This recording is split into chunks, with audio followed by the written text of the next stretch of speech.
आपकी पहली रिएक्शन क्या है? देखो, ये तो होना ही था और लोग इसी घटना का और इसी यही न्यूज़ का इंतजार कर रहे थे जब वो पकड़ा गया या जब वो absconding था या भाग गया था। पुलिस के 8 अधिकारी, जो 8 पुलिस वाले के ऊपर जिस प्रकार से हमला हुआ, हत्या हुई, तो मुझे लगता है ये यूपी सरकार या किसी भी सरकार का एक प्रतिष्ठा का विषय बन जाता है। बात सिर्फ उत्तर प्रदेश या की योगी सरकार की नहीं है, देश के किसी भी राज्य में इस प्रकार से घटना होती, 8 या 10 पुलिस वालों की हत्या होती, तो करने वालों को पुलिस जिंदा नहीं छोड़ेंगे। फिर आप उसे फेक एनकाउंटर कहिए या कुछ और नाम दीजिए, लेकिन पुलिस अपने साथियों का बदला हमेशा लेती है। मुझे लगता है जो हुआ है उसकी राजनीति नहीं होनी चाहिए। सबसे पहले हमारे लिए महत्वपूर्ण है वो 8 पुलिस जो मारे गए, जिसने शहादत दी है, जिसका खून बहाया है, तो अब उसके ऊपर प्रश्न चिन्ह खड़ा करना ये पुलिस का मनोबल गिराने जैसा होगा। इस प्रकार की वारदातें पहले भी देश में हुई है, मुंबई में हुई है। मुंबई में तो हमारे यहाँ बड़े बड़े एनकाउंटर स्पेशलिस्ट है, 100 लोगों को एनकाउंटर किया है, उसके ऊपर फिल्में बनी है। ऐसा नहीं, हैदराबाद में हुआ था बीच में इस प्रकार के, दिल्ली में इस प्रकार से एनकाउंटर हुए। मैं एनकाउंटर का, फर्जी एनकाउंटर का कभी ही समर्थन नहीं किया है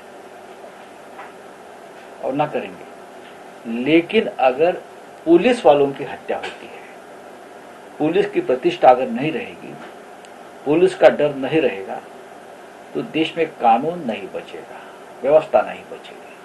राव साहब, लेकिन ये सवाल उठाए जा रहे हैं कि जिस तरह से विकास दुबे 171 घंटे के बाद मारा गया, लेकिन वो लगभग अनेक राज्यों की सीमा पार करते हुए मध्य प्रदेश उज्जैन पहुंचा। किस तरह से, मतलब तब पुलिस क्या कर रही थी? उसकी जांच हो सकती है। उस बारे में अगर योगी सरकार के पास या किस सरकार के पास कोई जानकारी होगी या जांच में जो तथ्य सामने आएगी, उससे उसको देश को अवगत करिए।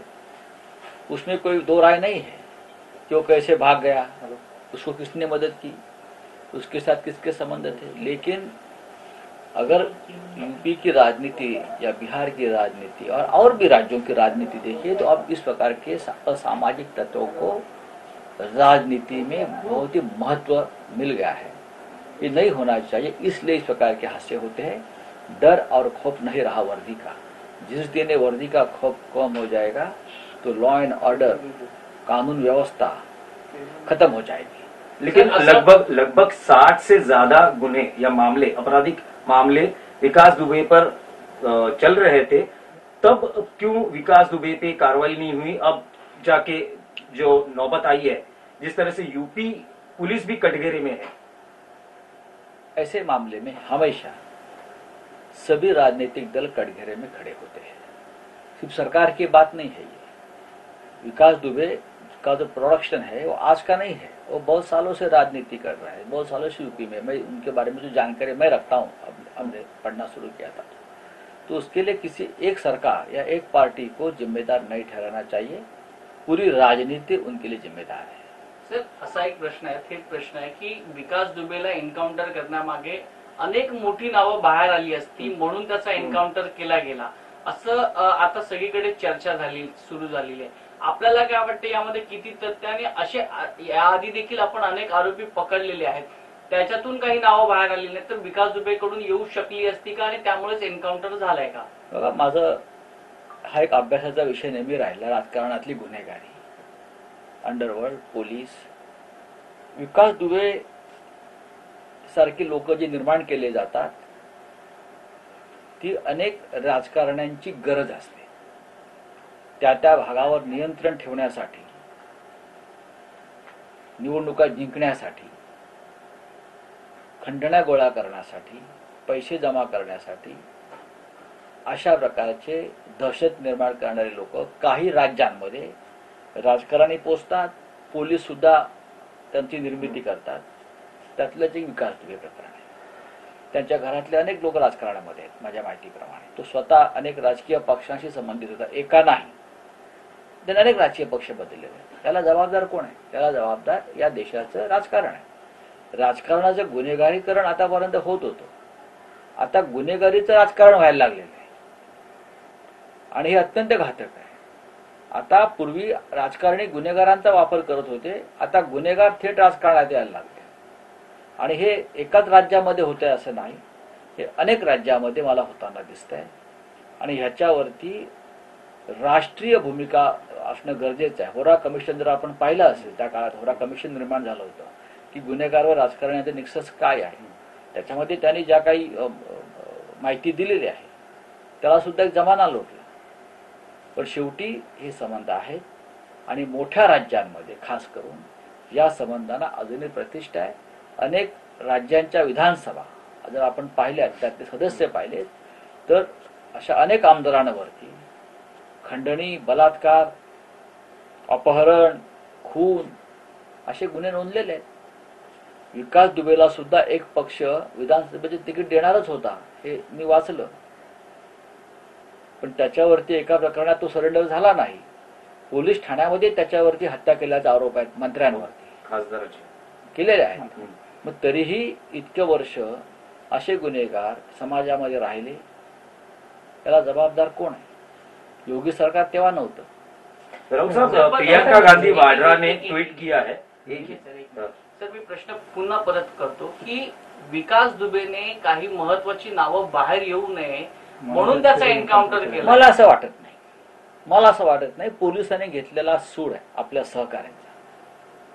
बघा, प्रत्येक गुन्हेगाराच्या पोटामध्ये अनेक सत्य दडलेली असतात. विकास दुबेच कशाला? विकास दुबेसारखे अनेक जे डॉन ज्याला तुम्ही म्हणता, प्रतिष्ठा देता, त्यांच्या पोटामध्ये, त्यांच्या ओठामध्ये अनेक गौप्यस्फोट आहेत, अनेक सत्य आहेत दडलेली. तुम्ही किती लोकांना मारणार आहात?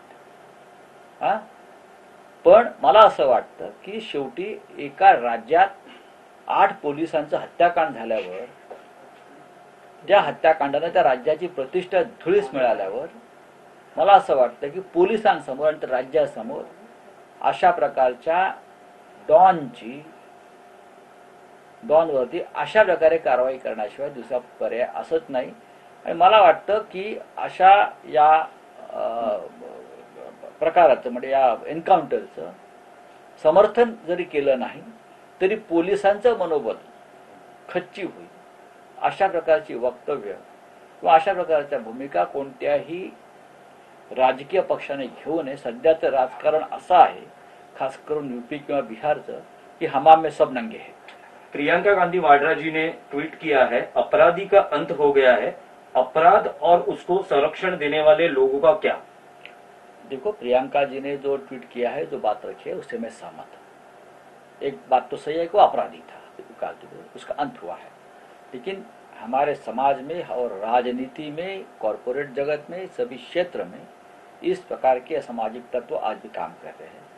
और उसका जो आपस में वॉर चल रहा है, जो सत्ता प्रस्थापित करने के लिए जो वॉर चलता है, उससे इस प्रकार से लोग निर्माण होते हैं. धन्यवाद. सर, त्याचबरोबर आतिश यांनी ट्विट केलेलं आहे की युपी मधलं सरकार हे पलटी होऊ शकतं, त्यामुळे ही गाडी पलटी करून तिथं एन्काउंटर. देखिए, Akhilesh Yadav leader of opposition है, इस प्रकार से आरोप करना उनका अधिकार है, लेकिन संभलकर आरोप करना चाहिए. यूपी जैसे राज्य में अगर आप किसी की तरफ उंगली उठाते हो ऐसे मामले में, तो 4 उंगली आपके तरफ भी आती है. भाजप प्रदेशाध्यक्ष चंद्रकांत पाटील यांनी तुम्हाला काही विषय दिलेले आहेत अग्रलेखासाठी, काय सांगा? चांगले विषय आहेत त्यांचे, त्या विषयाचा मी नक्की विचार करेन. मी एक लेखक आणि पत्रकार आहे आणि चंद्रकांत पाटील हे सामनाचे निष्ठावंत वाचक आहेत. अलीकडच्या काळामध्ये देवेंद्र फडणवीस जी असतील, चंद्रकांतजी पाटील असतील, त्यांचे सगळे सहकारी असतील, ज्या निष्ठेनं आणि आदरपूर्वक सामनाचं वाचन करतात, ते बघून महाराष्ट्राची जनता खुश आहे. सामना एक महत्त्वाचं वृत्तपत्र आहे. सामना वाचणं एक सुंदर सवय आहे. जे सामना वाचतात त्यांच्या बुद्धीला आणि मनाला चालना मिळते आणि त्यांना असे खूप चांगले विषय सुचतात. अशा विषयांचा आम्ही नक्की स्वीकार त्याचबरोबर तुमची देवेंद्र फडणवीस यांनी देखील बाकी सांगितलेलं आहे की कारण कोरोनाच्या विषयावर देखील आग्रह केला. त्यांनी जर सामनाचे अग्रलेख गेल्या महिन्याभरातले काळजीपूर्वक पाहिले, किंबहुना ज्या दिवसापासून करोना आला त्या काळातले महिन्याभरातले अग्रलेख पाहिले, रोखठोक पाहिले, तर त्यांचा गैरसमज दूर होईल. पण ठीक आहे, ते सामना वाचता हळूहळू ते मुख्य प्रवाहात यायला लागलेले आहेत राजकारणाच्या, सामना वाचत असल्यामुळे, आणि ही चांगली गोष्ट आहे. मी देवेंद्र फडणवीस यांचं अभिनंदन करतो. राहुल साहेब, तुमची मुलाखत गाजते, जी पवार साहेबांची तुम्ही मुलाखत घेतली, उद्यापासून त्याचे भाग प्रसिद्ध होणार. त्याआधी विरोधी पक्ष नेत्यांनी असं म्हटलंय, तुम्ही मुलाखतीला नाव दिलं होतं की एक शरद सगळे गारद. विरोधी पक्ष नेते म्हणतायत की एक नारद सगळे गारद. अशा पद्धतीचं टीका केली जाते. टीका किंवा विडंबनात्मक त्यांनी मुलाखतीवर भाष्य आता केलं. विकास दुबेवरून हा विषय इथे कुठे टाकला? तुम्हाला मुलाखत गाजते त्यामुळे मुलाखत गाजणार, एक तर ती शरद पवार साहेबांची आहे आणि दुसरी संजय राऊतांनी घेतली. त्याच्यामुळे हे सगळं आता होणार. कोणी डरकाळ्या फोडतील, कोणी कावकाव करतील, कोणी चिवचिव करतील. मुलाखत आहे, पवार साहेबांची मुलाखत आहे. आणि तुम्ही जे म्हणताय विरोधी पक्ष नेत्यांनी एक शरद एक नारद एक नारद, बाकी सगळे गारद. त्यांनी एक शरद बाकी गारद वरती ही कॉमेंट केलेली असेल तर त्यांना मी सांगू इच्छितो, हे जेव्हा राजकारणात नव्हते आमचे देवेंद्रजी, त्याच्या आधी शरद पवारांच्या राजकीय झंझावातावर माननीय बाळासाहेब ठाकरे यांनी मार्मिकमध्ये एक अग्रलेख लिहिला होता. त्या अग्रलेखाचं हे टायटल आहे. म्हणजे बाळासाहेबांनी म्हटलं होतं त्या काळामध्ये एक शरद बाकी गारद. खरं म्हणजे बाळासाहेबांनी तेव्हा दोन शरदांविषयी म्हटलं होतं. दुसरे एक शरद होते, शरद जोशी. तेव्हा त्यांनी दोन शरद सगळे गारद म्हटले होते. आता एक शरद नाही आहेत ते, त्याच्यावर राहिले एकच शरद आहे. तेव्हा थोडस अजून अभ्यासामध्ये त्यांना बेस पक्का करावा लागेल. राजकीय अभ्यासामध्ये हे बाळासाहेबांचं वाक्य आहे. पवारांविषयी म्हटलं त्यांना माहित नसेल, तेव्हा ते राजकारणात नव्हते. आम्ही होतो, बाळासाहेबांवर काम करत होतो. नाही, ज्या पद्धतीने प्रोमोज येत आहेत, काही विधानं पवार साहेबांची त्या प्रोमोज मध्ये आहेत, त्यामुळे पवारांचे जे राजकीय विरोधक आहेत ते घाबरलेत असं वाटतं का? किंवा त्यांनी पवारांना कोणी राजकीय विरोधक असू नये. कारण पवारांचं राजकारण जरी काही असलं तरी पवार हे त्यांची भूमिका ही सदैव महाराष्ट्राच्या आणि देशाच्या हिताची राहिली. त्यांनी राज्याचे किंवा देशाचं अहित करून कुठलं राजकारण आतापर्यंत केलंय असं मला तरी वाटत नाही. विरोधकांच्या पोटात गोळा आला असेल तर उतरवू आम्ही. अनेक राजकीय गौप्यस्फोट असल्यामुळे कदाचित ती मंडळी घाबरली आहेत का? विरोधी पक्षांना किंवा राजकारणात जे काम करतात त्यांनी सगळ्या गोष्टी पचवायला शिकलं पाहिजे. आणि करोनाच्या काळामध्ये असे काढे पचवायची फार गरज आहे. सध्या बरेच लोक काढे वगैरे पित आहेत आणि आयुर्वेदाशी संबंध आहे सगळ्यांचा. हा काढा आहे, ही मुलाखत नाही.